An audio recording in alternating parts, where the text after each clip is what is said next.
Hey guys, J-quaza here.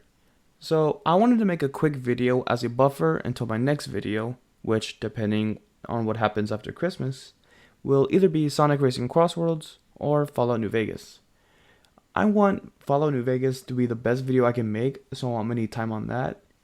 But I'm gonna need a second monitor for Sonic Crossworlds since that game is on my PlayStation 5 and not on my PC. But anyway, back to the main video. Superliminal, like all games, has secrets and Easter eggs, and I wanted to try and explain each one to you all. Before I get started, please go watch my first video to get a better understanding of the game and have more appreciation for these secrets. So anyway, let's get started. The first Easter egg I wanted to cover is the first obvious one. Mind you, not the first one chronologically, but the first one the player can find on their own. So in the section of the level Optical, you can see this room. See? Very obvious. If you get up here, there is nothing. Or so you think. If you look into the trash can, you can see a die. But not just any die. This die is weighted. It will always auto-adjust itself to be the number one side, represented by a pawn, facing up. Now, if you're anything like me, you would have no idea what this means, or what if it's a reference to. However, for those of you who recognize this die, it is from the movie Inception. Yes, I haven't watched Inception. I'm sorry. Please don't hurt me.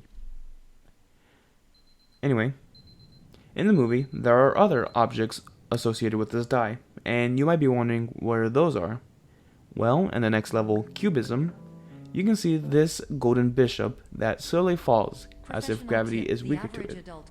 And in the level Dollhouse, there is this poker chip that clones itself if you try to grab it. And last but not least, in the level White Space, there is a top that always spins and never topples over. Now, what is the significance of these objects? Well, to my understanding, in the movie Inception, it tackles the concept of dreams, just like Superliminal. And these objects are called totems. And the purpose of these totems are to let a person know that they are still dreaming. A totem.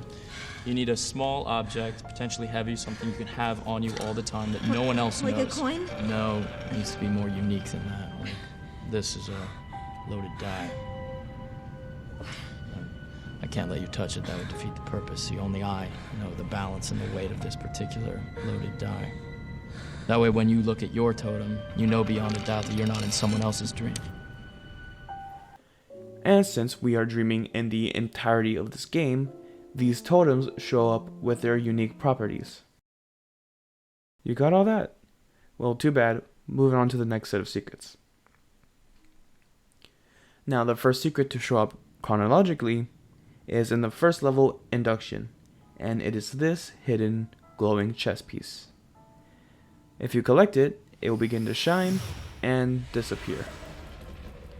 There are 15 chess pieces in total, and each level has some, except for Retrospect, but that level has no secrets, so it is irrelevant to this video. Moving on.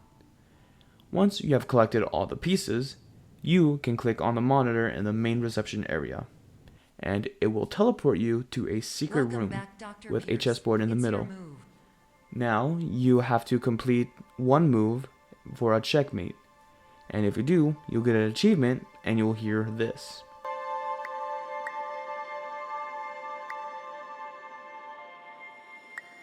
Analyzing possible moves.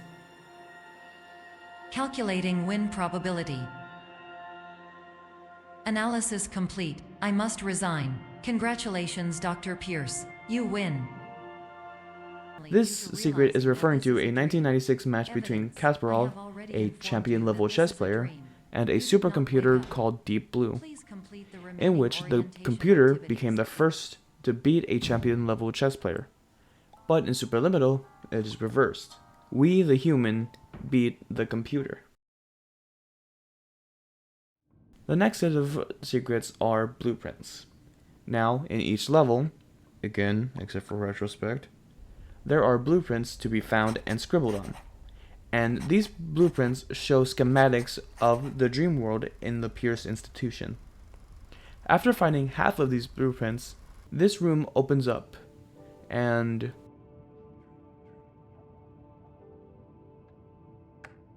Hello, my name is Dr. Glenn Pierce, and I'd like to discuss the assumption that secret or out-of-the-way locations ought to contain valuable knowledge instead of pipes filled with squandered human potential.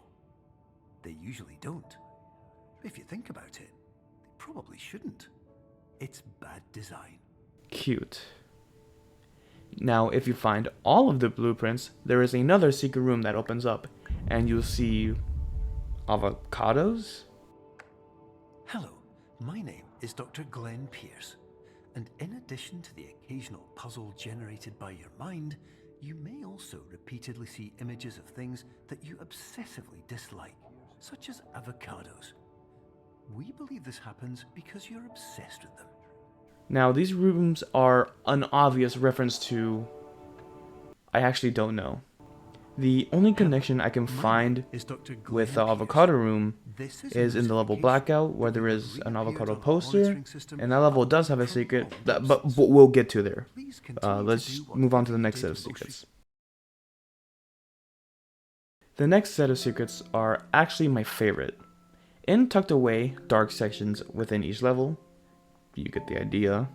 Anyway, in these hidden areas, there is a doorway, and you go through a tunnel, you'll end up in a room full of stars. However, there are some stars that are more abundant than others. So, if you look at them in a certain way, you'll make a constellation, forming an object. After collecting the object, it will disappear. Now, the importance of these objects, well, they will show up in the main menu.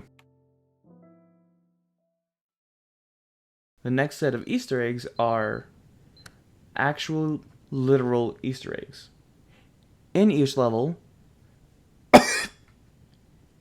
there are little eggs hidden away in hard to reach areas. These are just fun little things to find, not much importance to them, no achievement, nothing. But they do have fun little designs. Yeah, I don't have much to say about these. Moving on. And now, the last secret worth mentioning. Yes, there are some secrets I left out. You can go and find them if you want. The last secret I want to talk about is the secret ending. In the level Blackout, told you we'd get there, you must nearly complete the level, stopping right after turning on the generator. Instead of going forward through the elevator, you head back through the level, following this pond that peeks out of the corner until you fall down this pit.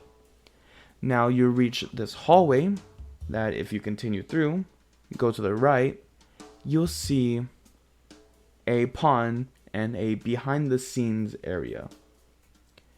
And after this, you see the credits for the game with a bunch of the dogs that I assume are for the developers. Now, this secret, to my understanding, is inspired by the dog ending to Silent Hill. Or so I'm told. Listen, I did a little bit of research, so if you have more insightful things to say, please leave them in the comments. Alright, I think that covers about 99% of the secrets to this game. Like I said, I didn't discuss all of them, so there are a few left to discover. This game's secrets are so fun because they reward the player for creative outside-the-box thinking. That's why I love exploring games with free roam designs, or just games in general. I love to see what people like to hide and reference, and Superliminal is an excellent example of this. It also motivates me to check out everything a game has to offer and leave no stone unturned. Like, for example, I've spent 2 hours in the Destiny 2's tower just looking around for secrets, for rooms, etc. Anyway, I think that wraps up this video. Thank you for watching, and I'll see you after the holidays.